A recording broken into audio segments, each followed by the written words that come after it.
I'll be talking on iron deficiency anemia since this is World Iron Deficiency Day on 26th November.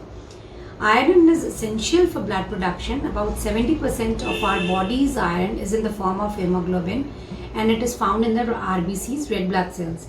Hemoglobin is important for transferring oxygen from the lungs to the tissues, and iron deficiency anemia is a condition in which you don't have enough hemoglobin so that your oxygen carrying capacity it goes down. And if you are pregnant, you are definitely at a high risk of iron deficiency anemia. In India, this prevalence is very high because our intake is very low in iron. Our food habits are not appropriate during pregnancy.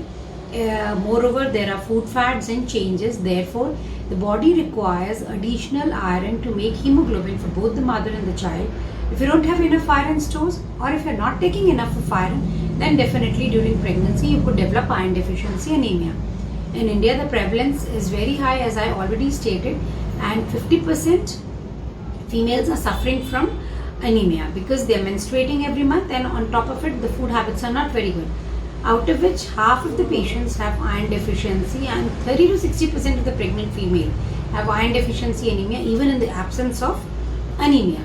So, severe anemia during pregnancy increases your risk of preterm baby, having a low birth weight baby, mild postpartum depression and many other problems. Even if a mild PPH could lead into a maternal mortality. So, if there is, even in some cases, if it increases the risk of infant both immediately and even after the birth. You are at an increased risk of developing anemia during pregnancy if you have a twin pregnancy, if the pregnancy is very closely spaced, or there are vomitings frequently, you don't consume enough iron, having a heavy pre-pregnancy menstrual flow, or there's a history of anemia even before pregnancy. That's very common. And what are the signs and symptoms of anemia?